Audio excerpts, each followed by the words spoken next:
담임 목사님께서 오직 의인은이라는 제목으로 말씀 증거해 주시겠습니다. 이 시간 우리 믿음의 고백을 하나님께 드림으로 말씀 앞에 나가도록 하겠습니다. 하나님 나를 사랑하신다.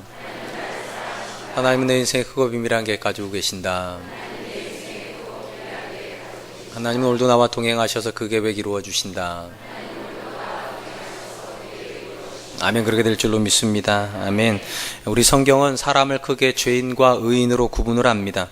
죄인과 의인으로 구분을 하는 가장 중요한 기준이 된다면 말씀에 대한 순종 여부일 것입니다. 우리가 잘 알고 있는 대로 인류 역사에서 죄가 들어온 가장 근본적인 이유는 아담과 하와가 하나님께 주신 말씀에 불순종했기 때문입니다. 구약 성경에서 죄라고 사용된 단어는 하타트라고 하는 말인데 빗나갔다라는 의미에서 나온 동사라고 합니다. 바로 이런 이유에서 신약에서도 구약이 하타트의 개념을 그대로 받아서 하마르티아라고 하는 단어로 죄를 설명하고 있습니다. 이 단어의 뜻도 역시 관역에서 빗나갔다라는 의미를 가지고 있습니다. 그러니까 구약 성경이나 신약 성경이나 다 죄에 대한 개념은 하나입니다. 하나님께서 말씀에서 규정하신 부분에서 벗어난 일체 행위, 일체의 모든 것들이 다 죄로 규정이 되는 것입니다. 상대적으로 의인은 그 반대의 개념이라 할 수 있을 것입니다. 하나님의 말씀에 온전히 서 있는 것이 의의 개념일 것입니다. 성경에서 최초의 의인으로 기록이 되어 있는 사람은 창세기 6장에 나오는 노아라고 하는 인물일 것입니다. 성경은 노아를 이렇게 소개합니다. 창세기 6장 9절 하반절입니다. 노아는 의인이요 당대의 완전한 자라. 그는 하나님과 동행하였으며. 그렇다면 노아가 의인으로 구분될 수 있는 가장 근본적인 이유는 무엇이었겠습니까? 우리가 이 노아의 여러 이야기들을 읽을 때 가장 주목해야 될 것은 하나님께서 노아를 어떻게 평가하고 계시는가에 대한 기록일 것입니다. 성경은 이렇게 평가를 합니다.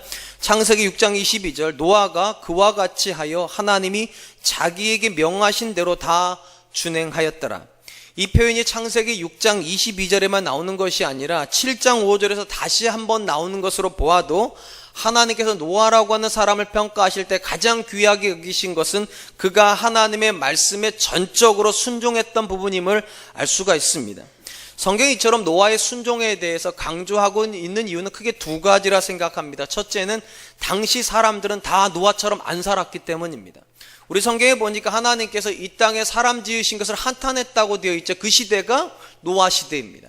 모든 사람들이 하나님의 형상을 버리고 육체화되어서 자기의 소욕만을 추구했던 시절이 노아 시절인데, 그때 노아는 다른 사람과 같지 않고 오직 하나님의 말씀에 자기 인생을 다 건 사람, 그래서 그를 의인이라 그렇게 불렀다고 해석할 수 있을 것입니다. 두 번째로 노아의 순종이 강조되는 이유는 노아가 했던 순종이 우리가 생각하는 것처럼 그렇게 단순한 순종이 아니라 굉장한 순종이었기 때문입니다.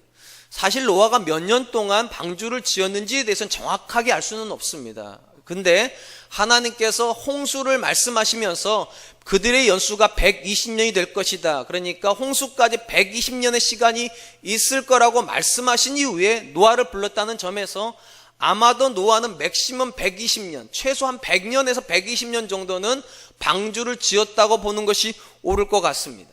우리가 알다시피 교회에서도요 10년 동안 한 일을 하는 것도 쉽지가 않아요. 그래서 우리가 10년 근속 하면 이제 교사들도 상 주고 15년 근속, 20년 근속 이렇게 얘기를 하는데, 노아는 100년 근속이라는 거죠. 최소한 한 일을 100년을 하는, 이거 절대로 쉽지 않습니다. 제가 지금 5년째 우리 교회에서 설교를 하고 있는데 괴로워요. 이거 쉬운 일이 아니에요. 이거를 10년을 하는 사람들 참 너무 대단해 보이고, 15년, 20년, 심지어 30년 하는 원로 목사님들은 제가 볼 때 남분들이거든요. 근데 노아는 100년을 그 자리를 지키면서 순종을 했다. 굉장합니다. 근데 더 놀라운 것은 노아가 했던 일의 규모가 우리의 상상을 초월한다는 것입니다. 방주를 지었는데 어느 정도 규모로 지었는가? 총 길이가 150m, 너비가 25m, 높이가 15m. 안 놀릴 줄 알았어요. 그 정도는 다 지어본 거죠, 우리가. 근데 여러분, 이게 얼마나 크냐면 축구장 하나의 정식 규격만큼 되는 그런 배를 지은 것입니다. 3층 높이로. 그러니까 이건 상식적으로 생각을 해보아도 어떻게 그 당시에 한 사람 한 가문이, 가문이래봐 8가족밖에 안 되니까 어떻게 그걸 지었을 수 있을까? 더 놀라운 것은 그 대단한 일을 하는데 어떻게 했다고요? 다 준행하였더라. 하나님이 말씀하신 것 중에 하나도 빼놓은 것이 없이 100년 동안 그 어마어마한 일을 그는 철저하게 순종했다. 그래서 성경은 그를 의인이라 평가를 한다. 그런 점에서 분명한 것은 하나님께서 노아를 평가하실 때 가장 중요하게 생각하셨던 부분이 말씀이라는 것입니다. 그의 삶에서 과연 말씀이 어떤 위치를 차지하고 있는가, 그것이 의인을 가르는 가장 중요한 기준이 될 수밖에 없다는 것이죠. 또 이 부분에서 우리에게 확실한 답을 주시는 분이 예수님이십니다. 예수님이 이 땅에 오셨을 때 예수님의 공생애를 기록했던 사복음서가 있는데, 그 중에 네 번째 복음이라고 하는 요한복음에서 요한은 예수님을 어떻게 소개하는가, 이렇게 소개를 합니다. 요한복음 1장 1절, 태초에 말씀이 계시니라. 이 말씀이 하나님과 함께 계셨으니 이 말씀 곧 하나님이시라. 요한은 예수님을요 한 단어로 요약을 합니다. 말씀이시다. 왜 요한이 예수님을 말씀으로 요약을 했을까? 요한이 생각하는 예수님의 생애가 본질적으로 말씀을 성취하시는 생애이기 때문입니다. 실제적으로 예수님께서 십자가에 달리셔서 내 영혼을 아버지께 맡기나이다 운명하시기 전에 하셨던 말씀이 무엇입니까? 다 이루었다예요. 그러니까 하나님께서 예수님을 이 땅에 보내시면서 이루기를 기대하셨던 모든 말씀이 예수님 안에서 이루어졌다는 것이 성경의 기록입니다. 그래서 요한은 예수님을 말씀이라 이렇게 호칭을 한 것이죠. 이러보건대 예수님께서 이 땅에 오셔서 하셨던 근본적인 일은 우리의 원조상이었던 아담이 죄를 범함으로 잃어버렸던 말씀을 예수 그리스도께서 온전히 회복을 하시고, 그리고 그분 안에서 살아가는 성도의 삶이 어떠해야 되는지를 그분의 삶으로 보여주신 것이죠. 우리는 어떻게 살아야 되는가? 예수 그리스도 안에서 그 말씀에 붙잡혀서 살아야 되는 것이고, 우리의 전생애가 그분의 말씀을 성취하는 생애가 되어야 된다. 그것이 의인의 삶일 테니까. 심지어 요한은 예수님의 일상의 삶에 대해서도 이렇게 소개를 합니다. 요한복음 4장 34절, 예수께서 이르시되 나의 양식은 나를 보내신 이의 뜻을 행하며 그의 일을 온전히 이루는 것이라. 우리가 생각하는 것처럼 사람은 먹어야 힘이 나고 음식으로부터 에너지를 공급받는다 생각을 하는데, 예수님은 놀랍게도 말씀으로부터 에너지를 공급받으시고 하나님의 뜻이 성취가 되는 것에서부터 그분의 삶의 동력이 나온다. 그러니까 그분은 말씀일 수밖에 없는 것이죠.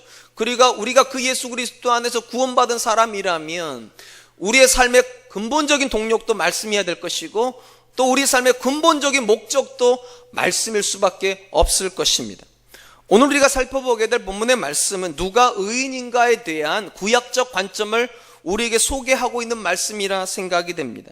우리가 지난 시간에 살펴본 것처럼 하박국은 하나님에게 풀리지 않는 의문을 가지고 있었습니다. 아무리 생각을 해봐도 남유다를 멸망하시겠다고 쓰시겠다는 도구가 갈대아 사람 바벨론이라는 건 이해가 안 됩니다. 왜냐하면 하박국이 말했거든요. 그들은 그물을 던져가지고 고기 잡듯 이방 민족을 잡아들이는 사람들인데, 다른 나라에게 그 정도 해를 끼치는 나라를 데려다가 어떻게 작은 민족 안에서 자기들끼리 다투고 있는 남유다를 치실 수 있는가? 하나님 어떻게 악인을 들어다가 의인을 심판하실 수 있습니까? 이거에 대한 풀리지 않는 의문을 가지고 있었습니다. 그리고 오늘 본문은 하나님께서 뭐라고 대답하시는지 듣겠다고 하나님 앞에 서 있는 하박국의 모습으로부터 시작을 합니다. 1절 말씀입니다. 내가 내 파수하는 곳에 서며 성루에 서리라. 그가 내게 무엇이라 말씀하실는지 기다리고 바라보며 나의 질문에 대하여 어떻게 대답하실는지 보리라 하였더니, 하박국은 하나님께서 자기가 던진 질문, 하나님 악인을 들어다가 덜 악한 사람들을 심판하시는 게 옳습니까? 이 질문에 하나님이 뭐라고 말씀하시는지 듣고 싶어서 파수하는 곳, 그리고 성루에 오르겠다, 그렇게 말을 합니다. 일반적으로 파수하는 곳이라고 하는 것은 높은 지점이죠. 시야가 다 뚫려가지고 전후 사방에서 적들이 침공해 들어오는 루트를 확인하는 것이 파수하는 곳이고, 성루라고 하는 것은 성벽이기 때문에 당연히 높은 곳입니다. 적들을 이제 관찰하고 성을 지키는 곳이 성루의 자리인데, 일반적으로 거기는 누가 오르는가? 군인이 오르는 겁니다. 군인이 외부의 적들이 침략해 오는 여부를 확인하기 위해서 서는 것인데, 오늘 본문은 군인이 올라간다고 되어 있지 않고 하박국이 올라간다고 되어 있습니다. 왜 하박국이 오르는가? 하박국은 이렇게 생각을 하는 것 같습니다. 적들이 남유다를 멸망시키는 것이 아니라 하나님께서 남유다를 멸망시키려고 하신다는 거예요. 그러니까 이 이스라엘의 운명이 다른 나라에게 있는 것이 아니라 또 사람들에게 있는 것이 아니라 하나님께 존재한다고 믿으니까 군인을 올려보내는 것이 아니라 하나님의 말씀을 들은 자신이 올라가서 하나님이 뭐라고 말씀하시는지, 하나님이 어떻게 하실는지 내가 확인하겠다고 올라간다는 것입니다. 이런 하박국의 심정을 성경이 우리에게 그대로 보여줍니다. 하나님께서 이사야에게 주신 말씀 중에 하나님이 이스라엘이 바벨론 포로를 끝나고 돌아오면 그들을 위해서 하나님이 하실 일에 대해서 이렇게 말씀을 하세요. 이사야서 62장 6절로 7절입니다. 예루살렘이여, 내가 너의 성벽 위에 파수꾼을 세우고 그들로 하여금 주야로 계속 잠잠하지 않게 하였느니라. 너희 여호와로 기억하시게 하는 자들아, 너희는 쉬지 말며 또 여호와께서 예루살렘을 세워 세상에서 찬송을 받게 하시기까지 그로 쉬지 못하시게 하라. 하나님 뭐라고 말씀하시는가? 너희가 회복이 되면 내가 너희 성벽 위에다가 파수꾼을 세우시겠대. 24시간 동안 계속 돌아가는 파수꾼을 세워서 그들의 역할은 무엇인가? 대적을 관찰하는 것이 아니라 하나님을 관찰하게 하시겠다는 거예요. 그래서 하나님께서 어떻게 하시는지, 특별히 예루살렘과 이스라엘을 위해서 일하심으로 온 땅에서 하나님이 존귀케 되시도록 계속 상기시키겠다는 거예요. 오늘 본문에 나오는 하박국의 역할도 그와 같다 생각하면 좋을 것 같습니다. 하박국은 절대로 사람이 이스라엘의 운명을 결정한다고 생각하지 않습니다. 사람이 결정하는 것이었으면 군인이 올라가야 됩니다. 누가 결정한다고 생각하는가? 하나님이요. 결정권자가 하나님이니까 하나님이 뭐라고 말씀하신 제가 들어야 되겠다고, 하나님이 하시려고 하는 일이 무엇인지 내가 보아야 되겠다고, 그래서 가장 높은 곳에 올라가 있는 것입니다. 우리는 일단 이 본문에서 하박국이 보여주는 신앙의 본질이 무엇인지 한번 살펴보아야 됩니다. 누가 의인인가? 의인의 믿음의 고백의 가장 본질은 한 사람의 생애를 또는 한 공동체의 운명을 결정하는 존재는 사람이 아니라는 것입니다. 하나님이 결정하십니다. 그 믿음의 고백이 있는 사람이 성리에 올라가는 거예요. 그 믿음의 고백이 있기 때문에 파수하는 곳에 올라가서 하나님을 바라보는 것입니다. 제가 종종 말씀드리듯이 저는 한 교회에서만 부목사 생활을 다 했습니다. 15년 동안 한 교회에서 전도사부터 시작해가지고 목사까지 마쳤는데요. 제가 거기서 보직을 굉장히 여러 가지를 했습니다. 처음엔 유년부 전도사로 시작을 해서 행정 목사를 하다가 목사님 비서를 하다가 고등부를 하다가 청년부를 하다가 교구를 하다가 여기까지 왔습니다. 근데 제가 15년을 살았는데 제 의지대로 산 게 하나도 없습니다. 제가 유년부를 하고 싶어서 유년부를 했느냐? 아닙니다. TO가 유년부밖에 없어서 유년부로 들어간 겁니다. 제가 행정을 하고 싶어서 했느냐? 아닙니다. 한 분이 저보고 행정을 하래요. 그럼 제가 고등부를 하고 싶어서 했느냐? 아니에요. 또 한 분이 또 고등부를 하래요. 그 한 분이 누구냐? 그분이 홍정길 목사님입니다. 펜대가 움직일 때마다 제가 옮겨가야 됩니다. 그러니까 어느 순간 이런 생각이 들었어요. 그분의 펜대가 움직일 때마다 내 인생이 움직여지면 그분한테 잘 보여야죠. 그러다가 어느 날 마음에 찔렸어요. 내 인생의 주인이 그러면 홍정일 목사님인가? 그건 아니죠.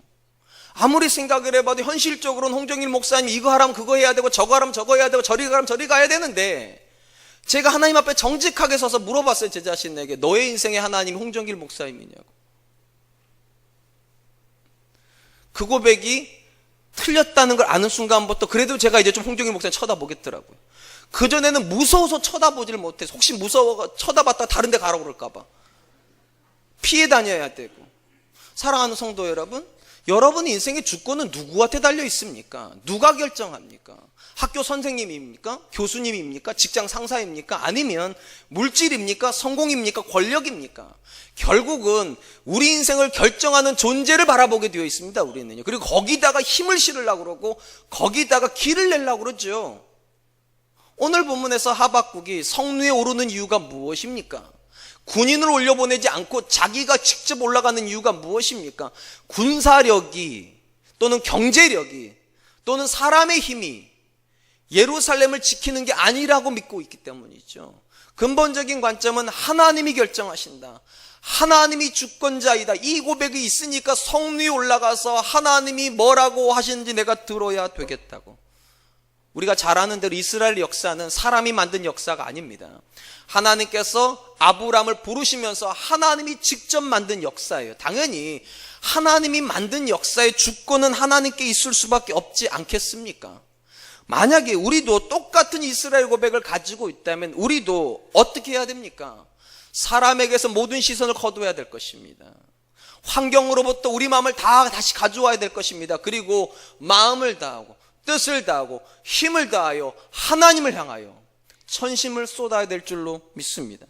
사랑하는 성도 여러분, 여러분들은 여러분의 자녀의 인생이 또는 우리 가정의 운명이 우리 교회의 미래가 어떻게 결정될 거라고 생각합니까? 만약에 하나님이 결정하신다고 믿으시면 여러분들도 하실 일은 딱 하나밖에 없습니다. 성루에 오르는 것입니다. 사람들이 없는 곳으로 가는 곳입니다. 하나님 바라보는 것이죠. 우린 그거를 기도라고 부릅니다. 이 시대에 많은 성도님들이 교회는 다니지만 왜 자녀들이 좋은 대학 가야 된다고 그렇게 아둥바둥 하는 겁니까? 오해하지 마세요. 저는 좋은 대학을 정죄하지 않습니다. 참 신기한 건 우리나라에 가장 좋다고 하는 대학 3개가 스카이예요. 참 이름도 희한하게 지어놨어요. 어떻게 지어놨는지 하늘이 돼버렸어요. 그 3개의 학교가요. 그럼 여러분, 그 학교 다니면 하늘을 떠다니는 겁니까? 그래서 그 학교 보내려고 그러는 겁니까? 그 학교가 우리 자녀들의 하늘입니까? 아니면 왜 좋은 직장을 가야 됩니까? 좋은 직장이 내 자녀의 쉴만한 물과 푸른 초장으로 데려가는 목자이기 때문입니까? 왜 성공을 해야 됩니까? 성공이 하나님이 해줄 수 없는 모든 걸 보장해 주기 때문입니까? 만약에 우리가 그렇게 믿는다면 맞아요. 좋은 대학에 목을 걸 겁니다. 좋은 직장에 목숨 걸고 덤벼들 겁니다. 성공을 위해서 모든 것 아까워하지 않을 겁니다. 그런데 우리의 고백이 그게 아니라면, 물론 좋은 직장도 좋은 것이고 좋은 대학도 좋은 것이고 성공도 좋은 것이지만 근본적으로 우리 인생을 결정하는 것은 그게 아니라 하나님이라면, 여러분이 힘쏟아야 될 대상은, 우리가 마음을 다해서 붙잡아야 될 대상은 하나님일 것입니다. 그래서 기도는 믿음인 것입니다. 기도하지 않는 믿음은 존재할 수가 없어요. 하나님이 내 인생의 주권자이시고 하나님이 우리 가정의 주권자이시며 하나님께서 우리 교회의 주권자라고 믿으면 기도 안 할 수가 없어요. 그래서 저는 기도하는 아내들은 사랑받아야 된다 생각합니다. 기도하는 남편들은 존경받아야 된다 생각합니다. 기도가 살아있는 교회가 이 시대의 소망이라고 저는 믿습니다. 원하는 거는 우리 사랑과 은혜교회가 그런 교회 됐으면 좋겠어요. 왜 우리 사랑과 은혜교회 남자들은 기도 안 해야 됩니까? 왜 우리 사랑과 은혜교회 여자들은 기도 안 해야 됩니까? 그럴 이유가 없어요. 아니, 오해하지 마세요. 우리 교회처럼 기도 잘하는 교회도 없어요. 더 잘하자는 의미예요. 또 오해하지 마세요. 목사는 말만 하면 저렇게 까칠하다고. 우리 잘하고 있는데. 맞아요, 잘하고 있어요. 더 잘하자고요. 더 잘하자고. 왜냐하면 정말로 주권자가 하나님이시라면 지금보다 더, 이전보다 더, 그리고 하고 있는 사람만이 아니라 정말 같은 마음을 모아서 하나님이 우리 가정을 불쌍히 여겨주시기를, 하나님이 우리 교회를 긍휼히 여겨주시기를, 하나님이 우리 자녀들을 긍휼히 여겨주시기를 왜 기도 안 하겠냐고요. 저는 우리 사랑과 은혜교회가 성루로 올라가는 사람들이 많아졌으면 좋겠습니다. 바수꾼의 자리에 올라가서 하나님으로 기억하게 하시는 사람, 하나님이 내 자녀에게 뭐라고 말씀하시는지, 하나님이 우리 가정과 우리 교회를 향해 어떤 계획을 가지고 계시는지 듣겠다고, 내가 듣겠다라고 그 고백을 가지는 분들 되시기를 축원드리겠습니다.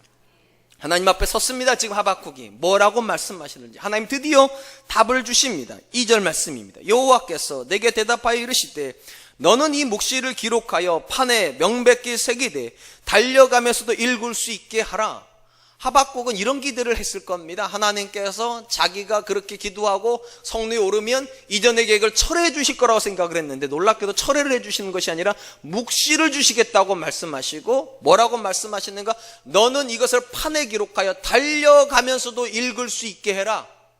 일단 여기에 나오는 묵시는 이상 계시로 이후에 하나님께서 하실 일에 대한 미리 알려주는 내용일 것입니다. 그러니까 5절 이후에 하나님이 하시려고 하는 내용을 알려주시면서 판에다가 기록하라고. 왜 기록해야 되는가? 달려가는 사람이 읽어야 되니까. 우리 성경에 달려가는 사람이 읽는다라고 하는 이 표현은 두 가지로 일반적으로 해석이 되는 것 같습니다. 첫 번째는 큰 판에다가 큰 글씨로 써가지고 심지어 달려가다가도 읽을 때 정확하게 눈에 들어오도록. 그러니까 걸어가는 사람만이 메시지를 받는 게 아니라 심지어 바빠서 뛰어가는 사람도 정확한 메시지를 받을 수 있도록 기록해 놓아라. 그런 의미로 해석이 되고요. 또 하나의 의미는 문자 그대로 달려가는 사람이 읽을 수 있도록 해라. 그러니까 흘렸으면 안 된다는 거죠. 정확하게 써야 된다. 이게 무슨 의미인가 하면, 고대는 우리처럼 이렇게 통신문화가 발전되어 있지 않았죠. 그래서 급한 소식은 사람이 직접 뛰어갔죠. 마라톤 전쟁이 그런 거 아니겠습니까? 사람이 직접 뛰어가서 입으로 전달해가지고 소식이 전달되는 거잖아요. 여러분 한번 생각해 보세요. 지금 하나님께서 주시려고 하는 메시지는 급박한 겁니다. 지금 곧 이제 갈대 사람들이 쳐들어올 거예요. 지금 하나님 마음이 급해요. 그래서 뭐라고 그러시는가? 빨리 이 소식이 전달돼야 되겠는데 어느 정도로 빨라야 되는가? 달리면서 읽어야 될 정도로 급한 소식이라는 거예요. 그러니까 정확하게 기록해서 심지어 정확하게 전달이 될 수 있게끔 그렇게 기록을 하라고. 그러니까 달리면서도 읽을 수 있도록 기록하라는 메시지 속에는 두 가지 의미가 다 들어가 있는 겁니다. 급박하다는 거예요.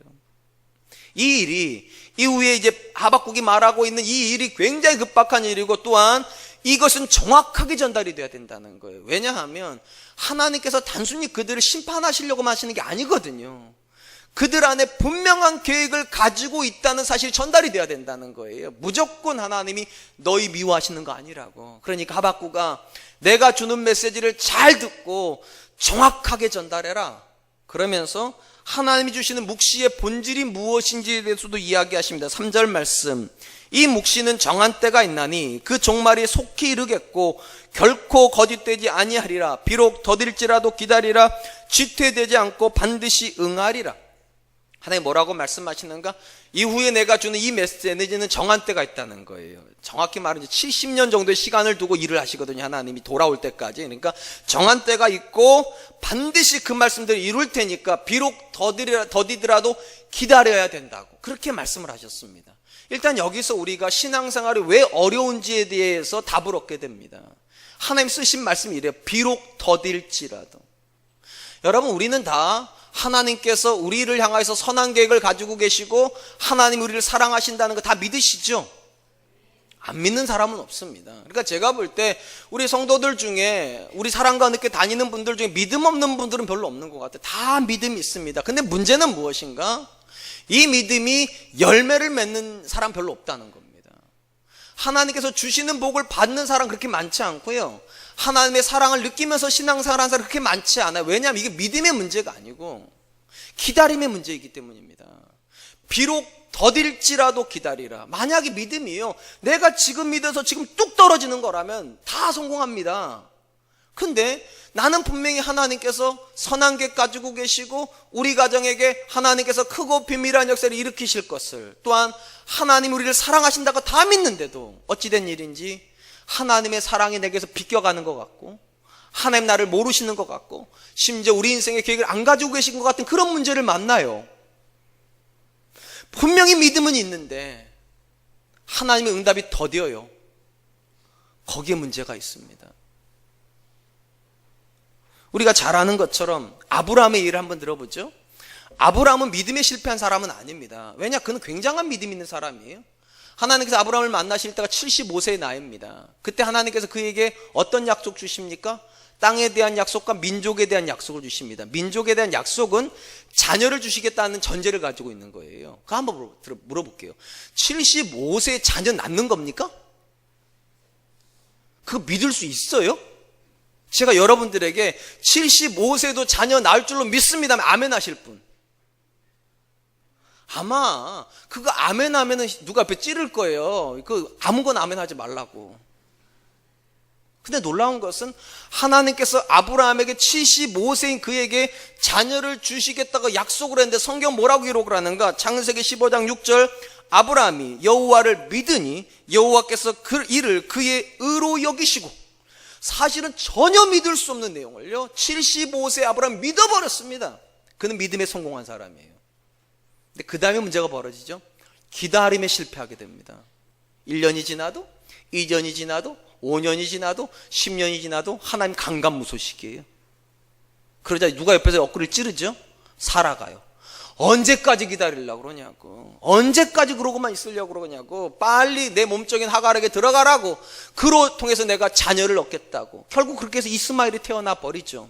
뭘 말해줍니까? 여러분, 믿음과 기다림이요, 사실 우리가 어느 게 힘드냐면 믿음이 힘들지 않아요.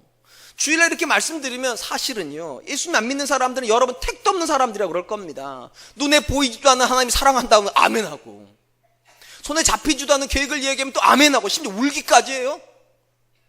안 믿는 사람 입장에서는 기가 막힌 거죠. 이게 어떻게 믿어지냐고. 그러니까 우리는 그걸 믿는 것만으로 굉장히 대단한 겁니다. 그런데 난관이 더 남아있어요. 하나님 이렇게 말씀하세요.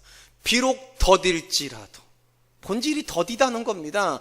우리가 아멘은 했지만 그 아멘된 것이 내 삶에 들어오는 데까지 굉장한 시간을 요구하는데 대부분의 경우 거기서 실패한다는 거예요. 기다리지 못해요. 그런 관점에서 믿음의 가장 가까운 말은 인내일 수밖에 없습니다. 인내하지 않는 믿음이 어떻게 믿음이겠어요?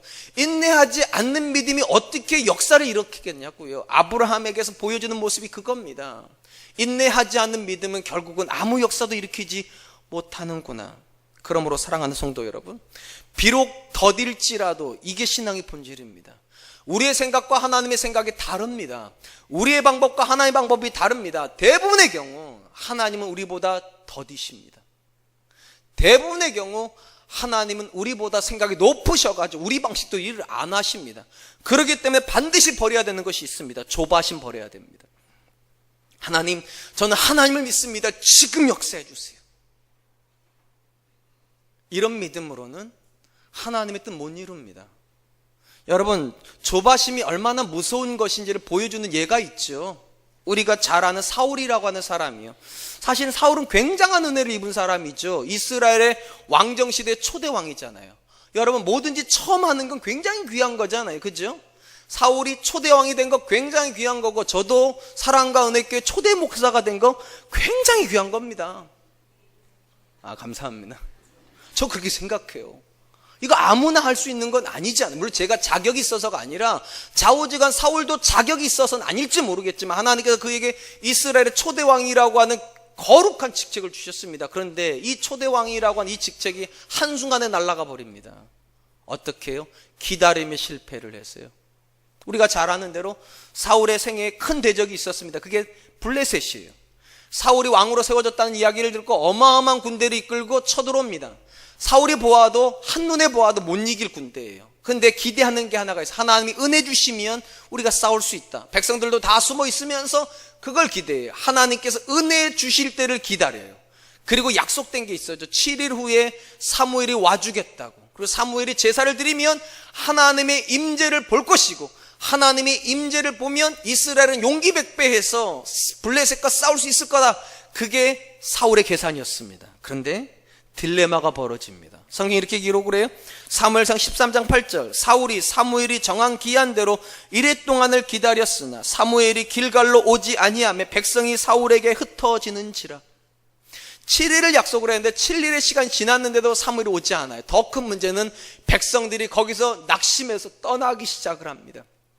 이제 결정을 해야 됩니다.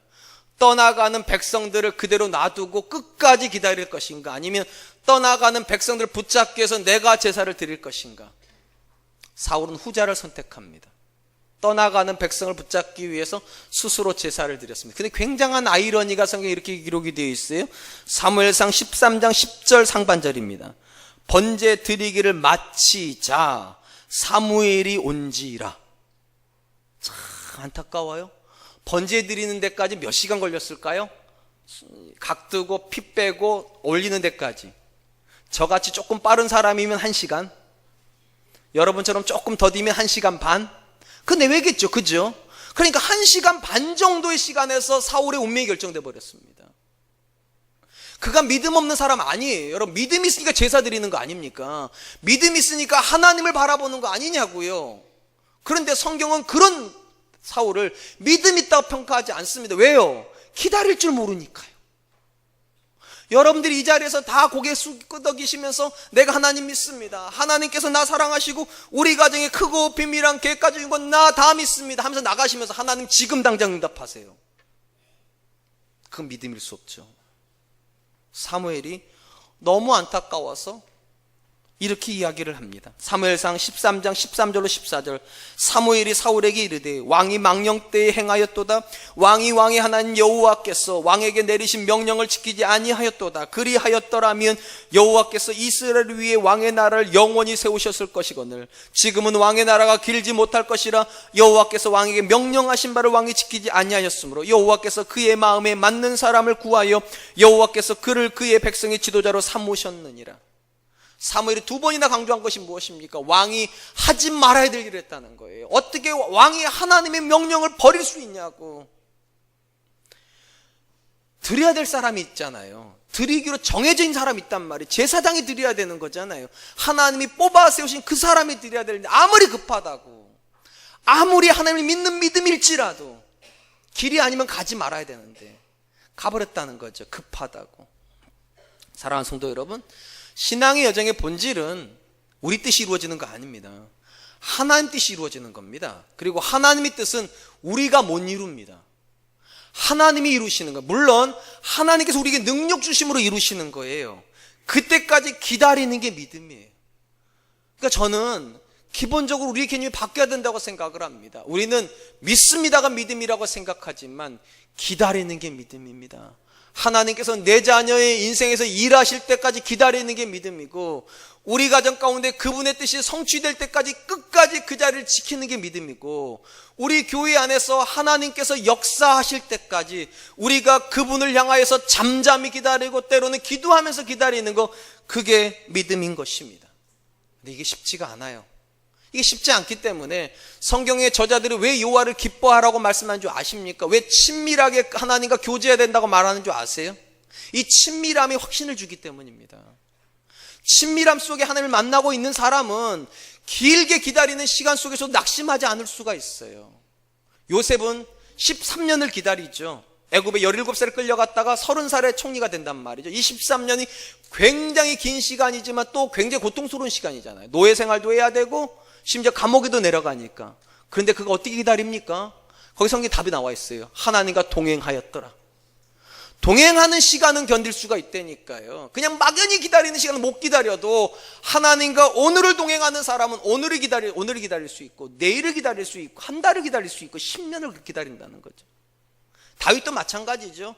그는 하나님께 기름 부음 받았습니다. 약속이 주어진 거예요. 왕이 되는 거예요. 그런데 10년 동안 광야를 쫓겨다닙니다. 어떻게 기다릴 수 있습니까? 비밀이 있죠. 시편 150편 중에 적어도 77편을 누가 썼는가? 다윗이 썼다니까요. 대부분의 시편은 쫓겨다니면서 쓴 시편이에요. 쉽게 말하면 그는 그냥 막연히 기다리고 있는 게 아니에요. 하나님과 교제하면서 그 시간을 보내고 있는 거예요. 여러분, 왜 우리에게 믿음이 어렵습니까? 교제하지 않으니까요. 하나님을요. 하나님을 즐거워하지 않으니까요. 그냥 약속만 받으려고 그러고 그냥 복만 받으려고 그러지 하나님을 즐거워하지 않으니까 신앙생활이 고역이죠. 주일날 오는 게 고역이죠. 평일날 와서 기도하는 게 고역이죠. 말씀 배우는 게 고역이죠. 그러니까 모든 게 초바심이 나죠. 사랑하는 성도 여러분, 신앙은 기다리는 건 맞습니다. 근데 막연하게 기다리는 거 아닙니다. 오늘을 하나님과 동행하면서 기다리는 거예요. 그 시간이 채워지면 한 달도 괜찮고요, 하나님과 동행하고 있는 동안 1년도 괜찮고요, 10년도 괜찮아요. 그런데 하나님과 동행이 없으면 하루도 견디기 어렵습니다. 1분 1초도 견디기가 어려워요. 한번 곰곰이 물어보시기 바랍니다. 여러분들에게 신앙은 즐거움입니까? 하나님이 내 하나님 되신다는 게 너무 좋으십니까? 그래서 말씀을 배우고 싶고 기도하고 싶고 섬기는 게 너무 좋으십니까? 저는 믿습니다. 그런 사람에게 신앙은 절대로 고역 아닐 겁니다. 기다리는 시간이 죽을 만큼 고통스럽지도 않을 것입니다. 왜냐? 오늘이라는 시간이 하나님과 동행하는 시간일 테니까. 하나님께서 지금 하박국 이렇게 말씀하셨어요. 비록 더딜지라도 기다리라, 반드시 응하리라. 그리고 나서 이 묵시 앞에서 두 종류의 반응이 나올 것이라는 걸 하나님 이미 예상을 하셨습니다. 그게 4절 말씀이에요. 보라, 그의 마음은 교만하며 그 속에 정직하지 못하나 의인은 그의 믿음으로 말미암아 살리라. 여기서 그의 마음이 교만하다 할 때 이 그가 바벨론 사람들을 말할 수도 있어요. 그런데 이 본문에서는 전으로 보면 의인과 대비되는 악인을 나타낸다 보는 게 더 맞을 것 같습니다. 여기서 하나님 이렇게 말씀하세요. 하나님의 말씀이 주어지고 나면 누군가는 그 마음이 교만하여 정직하지 못할 것이다. 이 정직하다는 말의 문자적인 뜻은 바르지 못하다는 겁니다. 쉽게 말하면 반듯해야 되는 게 굽어졌다는 게, 이렇게 굽어졌다고. 무슨 말인가 하면 누구나 다 처음에는 하나님의 말씀을 받는다는 거죠. 그리고 그 말씀도 살려고 하던데 어느 일정 시간이 되면 마음이 굽어버린다는 거예요. 낙심한다는 거죠. 왜냐하면 하나님 아무리 기다려도 응답 안 하시니까. 아브라함이 10년을 기다리는데도 아무 응답을 안 하니까 마음이 굽어버리잖아요. 그래가지고 낳으면 안 되는 아들 낳아버린단 말이죠. 그게 이런 뜻이에요. 마음이 정직하지 못하다고, 교만하다고. 왜냐? 내가 일하는 건 교만이에요. 하나님이 일하시는 게 그게 성경이고 믿음인데, 상대적으로 의인은 어떻게 사는가? 의인은 믿음으로 말미암아 살리라 함과 같으니라. 산다, 이렇게 되어 있죠. 이 말을 제가 이제 자꾸 이렇게 신약 번역으로 하는데, 오직 의인은 믿음으로 살리라. 왜냐하면 이 말씀을 바울이 그대로 인용을 했거든요. 로마서 1장 17절에 그대로 이래서 오직 의인은 믿음으로 살리라 함과 같으니라, 이렇게 옮겨왔어요. 그래서 우리는 이 말씀에 굉장히 친숙합니다. 그런데 이 로마서에서 바울이 말하고 있는 믿음과 이 믿음의 출처가 하박국이라는 걸 모르는 사람은 굉장히 많습니다. 모르다 보니까 어떤 착각을 하는가? 우리가 생각하는 믿음이 입술의 고백인 줄 압니다. 우리가 예수님을 믿습니다 하고 하나님을 믿습니다 하면 그게 믿음이고, 그걸로 인하여 하나님께 우리를 살려주시고 우리가 구원을 받았다, 그렇게 생각을 해요. 근데 만약에 이게 하박국에서부터 나온 말씀이 아니라면 그렇게 말을 해도 틀리지 않을 거예요. 근데 하박국이 말하고 있는 믿음은 입술의 고백과 상관이 없습니다. 사실은 한번 들어보세요. 이 본문에 오직 의인은 믿음으로 말미암아 살리라 할 때 이 믿음이라고 번역된 단어가 히브리어로 에무나입니다. 이 에무나라고 하는 단어가 구약 성경에 총 49번 쓰였습니다. 그 중에서 딱 한 번 믿음으로 번역이 됩니다. 그게 오늘 본문입니다.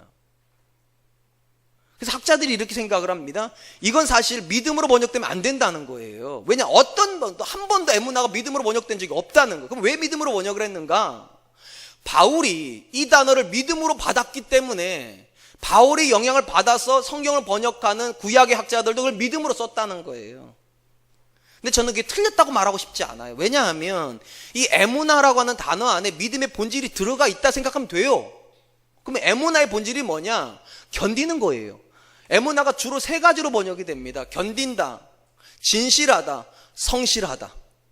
그러니까 하나님께서 역사의 주권자이시고 그분의 말씀이 이루어진다고 믿는 사람은 결국은 그 말씀을 끝까지 견딘다는 거예요.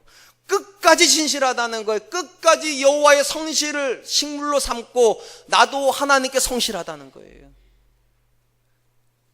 그게 믿음이라는 거예요. 그게 의인의 삶이라는 거예요. 그냥 입술로만 믿습니다가 아니라 그 말씀을 붙잡고 끝까지 견뎌내는 거, 그 말씀 때문에 거짓되지 않고 진실되게 사는 거, 내 힘을 의지하고 사는 것이 아니라 여호와의 성실로 식물을 삼을 뿐만 아니라 내가 하나님께 성실한 것, 그게 믿음이라는 거예요. 왜 바울이 로마서에서 이 에무나를요 믿음이라는 단어로 받았을까? 어렵지 않다고 생각합니다.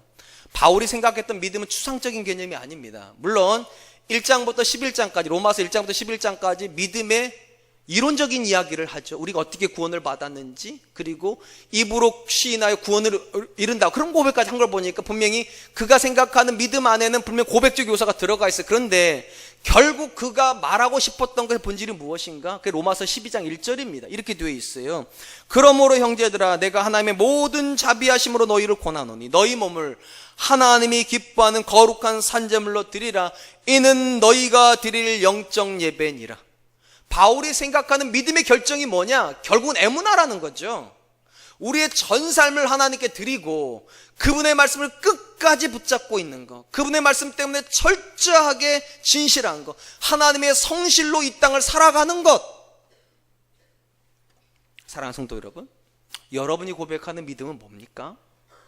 교회 와가지고 믿습니다, 제가 아멘 하라면 아멘 하고 속으로 하나님께 저 말씀대로 되었으면 좋겠다고, 하나님 내 자녀를 저렇게 해주셨으면 좋겠다고 그렇게 고백하는 게 믿음입니까? 그게 틀렸다고 말씀드리고 싶진 않아요. 근데 성경이 말하는 믿음과 우리가 고백하는 믿음이 정확히 일치한다고 말하기도 어렵습니다.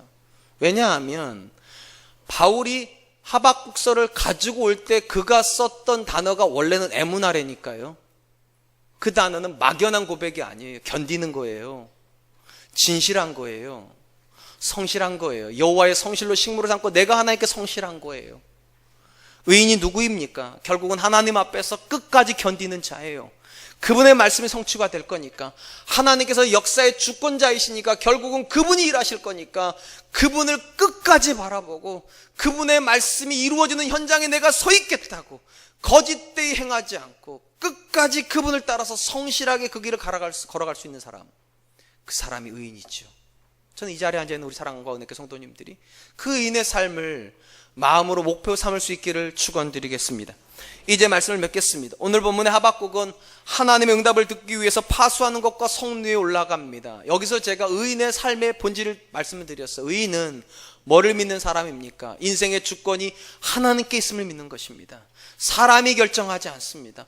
환경이 결정하지 않습니다. 외부적인 요소가 우리 운명을 결정하지 않아요. 하나님이 결정한다고 믿어요. 그리고 이 믿음을 가지고 있으면 하박국이 뭐라고 말합니까? 의인은 믿음으로 말미암아 살리라. 어떤 믿음이에요? 에무나의 믿음이에요.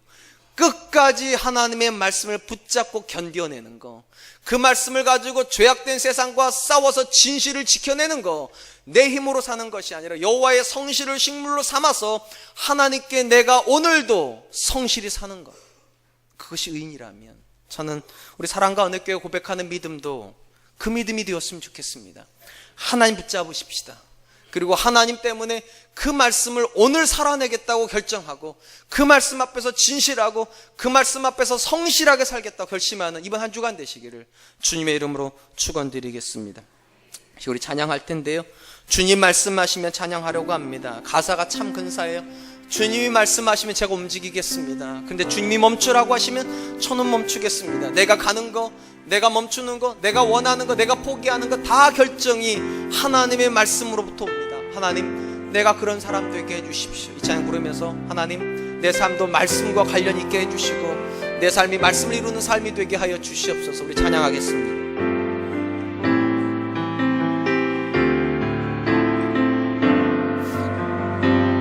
주님 말씀하시면, 주님 말씀하시면 내가 나가리다. 주님 뜻이 아니면 내가 멈춰서리라. 나의 가고 서는 것 주님 뜻에 있으니 오 주님 나를 이끄소서. 주님 말씀하시면, 주님 말씀하시면 내가 나가리다. 주님 뜻이 아니면 내가 멈춰서리라. 나의 가고 서는 것 주님 뜻에 있으니 오 주님 나를 이끄소서. 뜻하신 그곳에 나 있기 원합니다. 이끄시는 대로 순종하며 살리니 연약한 내 영혼 통하여 일하소서. 주님 나라와 그 뜻을 위하여 뜻하신 그곳에 나 있기 원합니다. 이끄시는 대로 순종하며 살리니 연약한 내 영혼 통하여 일하소서. 주님 나라와 그 뜻을 위하여 오 주님 나를 이끄소서. 사랑하는 성도 여러분, 여러분들은 믿음에는 성공하시는 게 아마 익숙하실지 모르겠습니다. 근데 과연 우리는 기다림에도 익숙합니까? 누가 기다릴 수 있습니까? 하나님이 결국 이루신 분이란 이 사실을 믿는 사람이에요. 하나님에게 모든 주권이 있다는 걸 믿는 사람이에요. 결국은 이 땅의 모든 역사가 하나님의 역사란 사실을 믿는 사람, 그 사람이 기다릴 수가 있습니다. 이 시간에 기도했으면 좋겠습니다. 하나님, 내 인생의 주권이 하나님께 있음을 인정하게 해주십시오. 우리 자녀 인생도, 우리 가정, 우리 공동체를 주장하시는 분도 하나님이시라면 하나님, 내가 성령이 오르는 사람 되기를 원합니다. 내가 하나님 높은 곳에 파수하여서 내 자녀를 위해서 기도하고 우리 공동체와 우리 가정을 위해서 기도하는 사람 되게 하여 주시고, 끝까지 그 말씀 안에서 견디고 그 말씀을 따라 성실하고 그 말씀을 따라 진실한 삶을 살 수 있도록 주님 도와주시옵소서. 우리 같이 한번 기도하도록 하겠습니다. 기도하겠습니다. 사랑이 많으신 하나님 감사합니다. 오늘도 귀한 시간 주시고 하나님 말씀 앞에서 의인의 삶